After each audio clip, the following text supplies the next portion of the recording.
Wanna talk? So let's talk. Here. Talk. You wanna talk? You gotta talk, you need to talk. News talk. I talk, you talk to Solomon. I talk, you talk to Solomon. Yeah, let's talk to Solomon. Talk to Solomon. You gotta talk, you wanna talk. Federal Judge Robert Jones in the great state of Nevada made a decision that Nevada's constitutional amendment that said marriage should be between a man and a woman doesn't violate the fundamental rights of anyone. And the 8 homosexual couples who were suing decided they could insult his religion. Now, this is Talk to Solomon. That's me, StanSolomon. My co-host is Chief Steve and also Brett Johnson, and our guest of honor is Alan Keyes. Alan, it's refreshing to hear this, but unfortunately with the re-election of this Marxist lowlife Obama, we won't get any more federal judges like this, at least for the next 4 years, right or wrong? Well, I think it's obvious that he's not going to appoint folks who will be making this kind of a judgment. But I think it's also clear, by the way, Stan, that the folks who are criticizing or ridiculing the judge and bringing religion into it, it's nice to see that confirmation that somebody understands the real nature of this issue. I only wish that all the people who say that they are defenders of traditional marriage understood it. Because in point of fact, it is an issue that is about whether or not, as a society, we respect the idea that God is the author of our nature.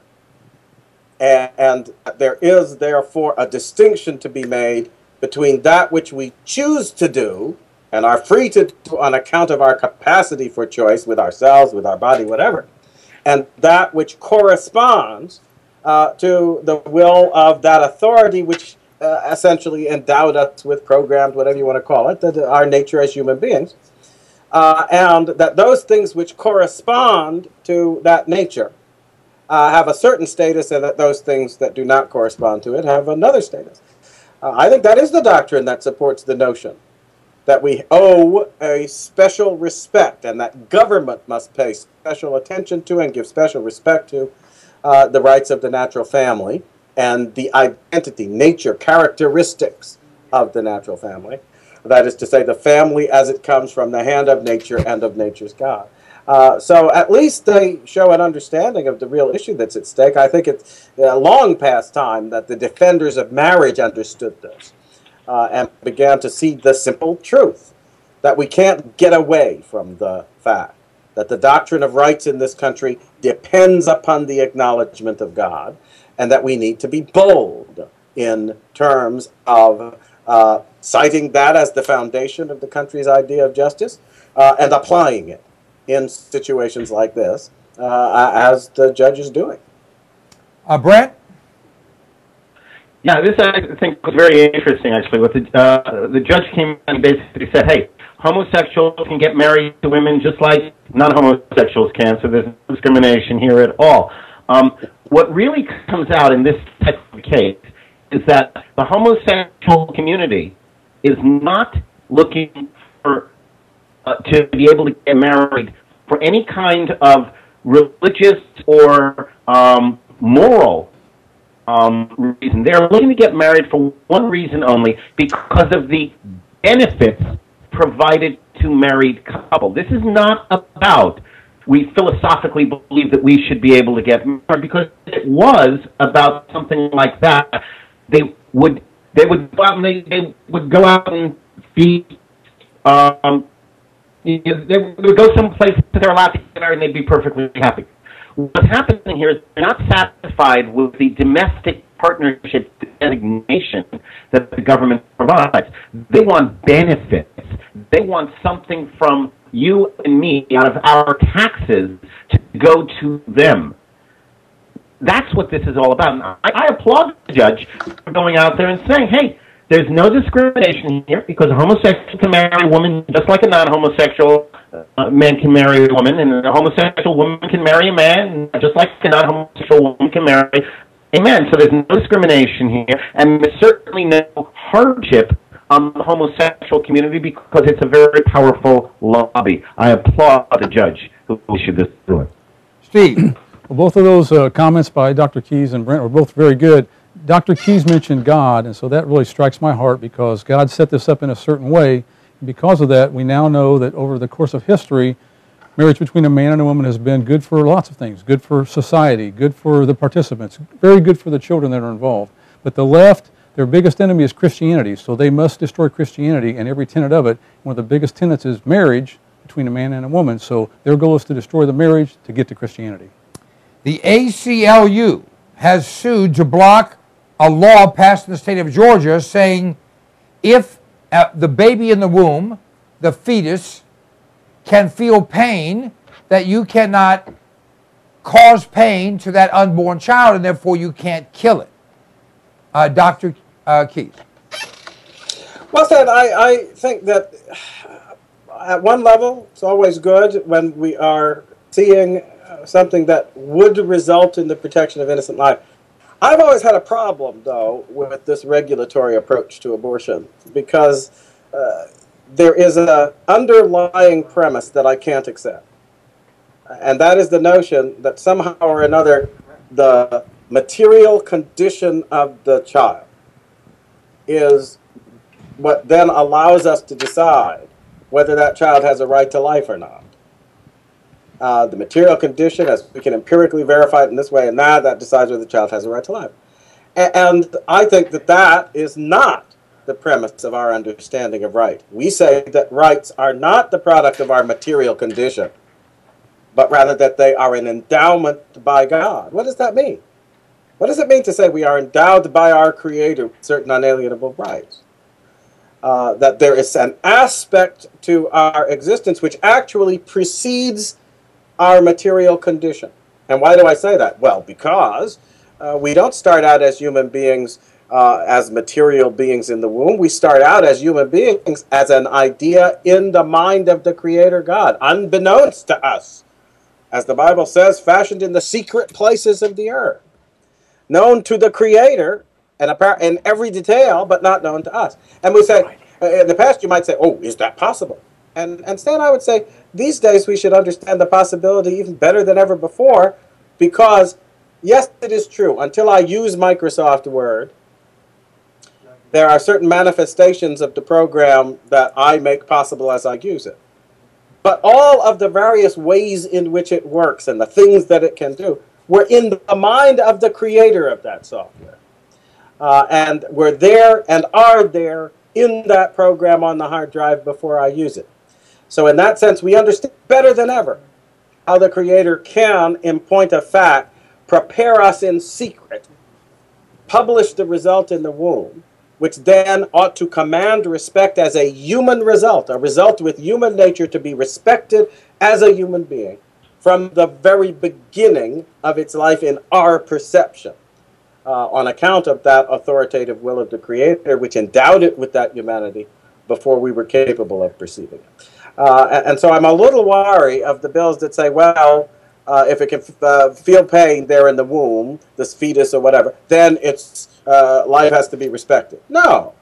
I say if that baby, he or she is the result of the coming together of male and female human beings, that human being has the same claim to be respected from the first moment of its existence that any of the rest of us have. Because that claim is not a product of circumstance and material condition. It is the result of an endowment by God, which is beyond our control and which takes place beyond our perception. Well said. Excellent. Bravo. And how about that? Okay, let's go to Brent. And brilliant, by the way. Yes, that was beautiful the way you said that. And it points out a few things. Firstly, it points out that as a society, not only don't we value truth, we don't value life for life's sake. Otherwise, we wouldn't have to have this type of discussion. But more to the point of the specific issue that you brought up, Stan, they're talking about exceptions where, well, the exceptions are if it might endanger the mother's life, or if it is determined that the fetus is going to probably die anyway, for whatever reason. Okay, and the moment you open the door to that, this is tags on to what Alan was saying. The moment you open the door to that, say, well, there are some circumstances under which it's okay to terminate the life. The moment you open that door, it's a Pandora's box. Whether it's, say, 20 weeks, 19 weeks, 5 weeks, 1 week, 32 weeks, it makes no difference. Whether you say, well, due to the, if it's going to affect the mother's life, or if the child's not going to live anyway, the moment human beings give themselves the power to make a determination as to when it is okay to terminate life, in that moment, you have taken it out of the realm of God's creation. It's no longer a creation of God. It's now up to man. And I don't care what good motives might be instilled in certain men or women who might have the scalpel in hand. I don't care. Because the moment you give it into the purview of man, as Alan said before, inevitably it's going to be abused. And until we reestablish a commitment to respect and, more than that, value that which we have from God, these types of things can go on. Now, on the other side of that coin is the fact that the very fact that government takes tax money and spends it on killing unborn children, okay, there needs to be a rein on that. And perhaps it could be argued that the rein on that is going to come in this type of a form where, a little bit of the time we put, some kind of restriction on the ability to kill unborn children. I wouldn't necessarily argue with that, but like Alan, I take a serious exception to the idea that man should have any place in this discussion, that anyone, for any reason, would go up and take the life of anyone as innocent as an unborn child. Well, it's often said by me, there are two types of people: those who believe in God and those who think they're God. We've just found out who belongs to the former and who belongs to the latter. Chief? Well, Brent's right. Dr. Keyes is very thought-provoking, and I've been provoked to think about duty. So what is our duty? Our founding documents state that we are endowed by our Creator with rights, and the first one mentioned is life. And since it's been proven biblically and scientifically that life begins at conception, it is our duty by God and our founding documents to protect the life of unborn children. Hear, hear. May all abortionists die today, but just to show you I'm sensitive, you can wait till after dinner. Okay. Indiana Planned Parenthood, listen to this, is advertising, is promoting, is bragging about the fact that in the last 6 years, they've had 12 adoptions through their adoption partners. Now, of course, in that same time period, they've killed 5,200 plus babies, but 12 have been adopted. Dr. Keyes, should we give them an attaboy or what? Well, I think you made the obvious point, Stan. If we're trying to pretend that this is some kind of calculus, they don't do very well. But if we go to the heart of it, then I think what does well is the fundamental understanding that informs the pro-life movement. Because these folks are talking about the fact that, oh, here are children placed for adoption, and advertising it out there so they can get a good reputation for themselves. And this suggests that they know the foul reputation that overshadows abortion, that they really understand the nature of the evil that they're perpetrating. And yes, is it hypocritical? I think so. But it reminds me of that old phrase, who was it, La Rochefoucauld, or one of them said, hypocrisy is the tribute that vice pays to virtue, right? And I think this campaign on the part of Planned Parenthood is the tribute that in order to try to look good, they are paying to the fundamental truth at the heart of the pro-life movement. Love it. All right, before we go to Brent, we have a caller named Dan. Dan, you're on Talk to Solomon. Your point or question, please. I would like your permission here to build a concept I've been thinking about for a while. This is kind of shifting back to the fiscal situation. We know that, 47% or so, obviously there's some retirees in there, are paying no income taxes. There's another 10 or 15% on top of that. They're paying between 6 and 9 or 10% tax total after their deductions and everything. So there's a huge amount of the population that's, really doesn't have any skin in the game. So, they're obviously don't care what Obama does because it doesn't impact them. My suggestion is that we go over the cliff, because it's not really a cliff anyway. The Defense Department gets cut a little bit right now, but it's not a catastrophe. And let all those guys experience Clinton era taxation to the tune of thousands and thousands of dollars a year, whether they make 30 or 40 or 50,000, it's a couple grand, and make 70 or 80,000, it's $5,000-6,000 in some cases, and let the Social Security, which is not a tax cut, it's a lie. When they talk about that, they're just robbing the Social Security Trust Fund when they cut the taxes fictitiously, what Obama did a couple years ago. Let that expire, and let them feel a little bit of the pain, and then maybe at that point the Republicans can take some leadership and say, well, let's have some real reform if you don't like what you got, because this is what you voted for. And maybe you can deal with it a little bit differently, because this is chaos out there, and the deal that they're going to get in D.C. is going to be worse than the deadline situation. It's going to be the worst of all worlds for everybody. It leaves people without any skin in the game, alone, and everybody else pays the piper. What do you guys think? All right, appreciate the question. We'll go around the horn. Thank you, Dan. Dr. Keys, I'll let you start that. Well, Stan, I think I mentioned last week that I wrote a column some days ago pointing out that the whole notion of the fiscal cliff is a lie. We went over the cliff several years ago. This country's been in free fall, plunging into the void, and we've been at it long enough that some people have even grown wings, I think, and started figuring out that, oh gosh, I can fly in here. But and that is a point we need to focus on, because I think all of this stuff that's going on, I look at it and I say to myself, this is just a game. It's a stage play. And why on earth would we, looking at the real nature of the fiscal cliff, what is it? The so-called fiscal cliff is the consequences of all the lies they told us about how they were going to be restrained and cut spending and be responsible and balance budgets over these years and those years. All lies, right? And in consequence, of course, a big train wreck comes in terms of the fact that we don't have the money, can't pay for all this stuff, and therefore have to find some way to get on paper more revenue. Whether it's raising your taxes, doing this, we're going to do it, and we're going to spend ourselves. That's because we got to get reelected. We're going to be totally unrestrained. It was all a lie. Okay, since it was all a lie, right? Everything that contributed to the fiscal cliff, all the stuff they told us about what they were going to do, total lie. Why should we put any credence whatsoever in anything these guys do ever again? Who cares what they put in their lying legislation? Who cares how they budget this or that?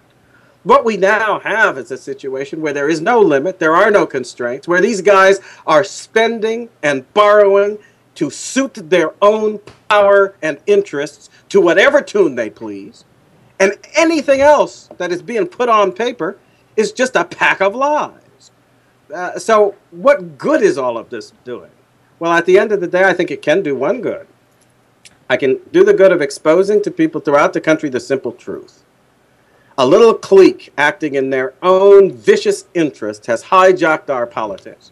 And we will never, ever, ever right ourselves until we abandon the party system that they have created. It's that simple.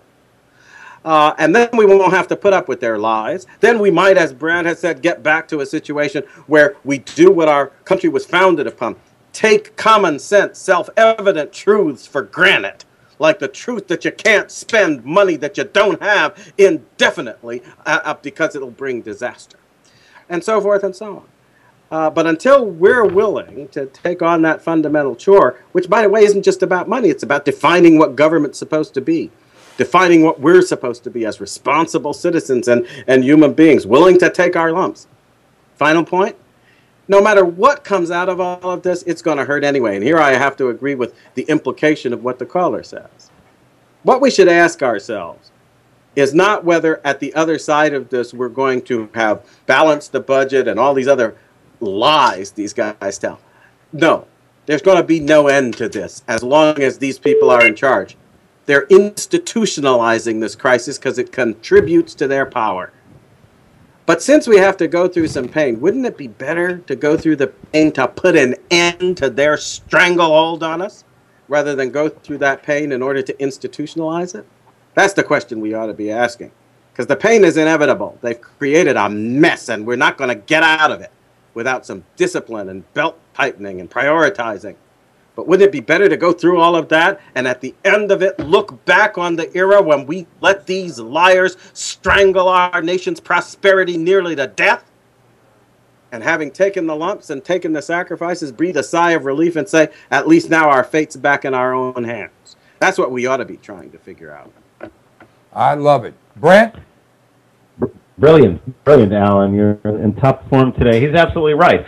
And it really doesn't matter, this idea of let's get some Republicans in office, and it's not going to happen. Republicans, Democrats, it makes no difference at all. We've got to abandon the two-party system. We should abandon all parties. We should line up all the people who are even peripherally responsible for our state today and for a firing squad and be done with it. Okay, and then start again. Yeah, I know that sounds pretty drastic, but then again, drastic times call for drastic measures. And indeed, what Alan said is correct. There is no fiscal cliff. Fiscal cliff is the latest propaganda phrase designed to make you think that there's a problem that needs to be solved. And guess who's going to solve it? The little government that could. Just give me a little more power, just give me a little less limitation, and I'll take care of it all for you. Well said. Chief? I'll give this a quick law enforcement analogy. Back in the 70s, the FBI were looking for two very dangerous killers, and they found them when they tried to arrest them. A gun battle ensued, and the FBI shot both of them. One was killed immediately. The other one received a fatal round. He was already dead, going to die, but he wasn't down yet. And he walked down the street and shot about 20 FBI agents before he finally succumbed to that first fatal round. Well, America's already received the fatal bullet. We're just still running around on borrowed money, but eventually we're going to fall down and be dead because we've already taken that fatal hit. Well, on that sad note, but maybe true note, we're going to end the show. Dr. Keys, thank you so much. I like this kind of format. We can cover a lot more stories. Thank you for cooperating. Brent Johnson? Dan, yes. If I may, because I won't be here in 2 weeks. I'll be on a plane.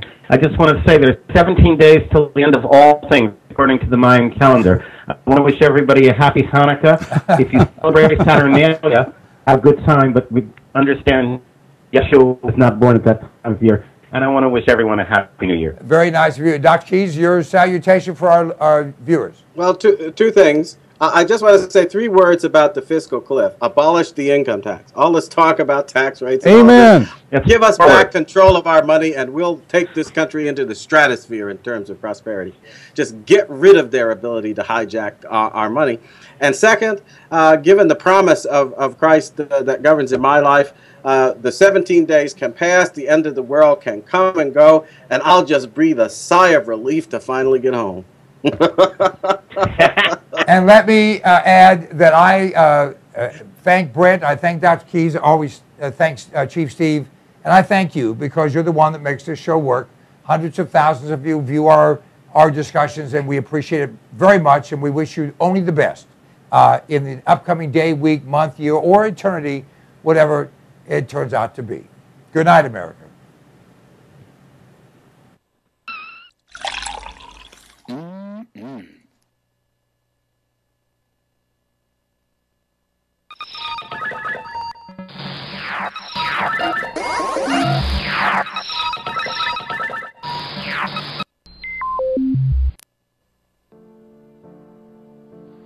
If I wanted America to fail,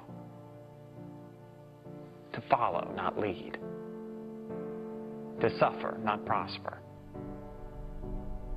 to despair, not dream,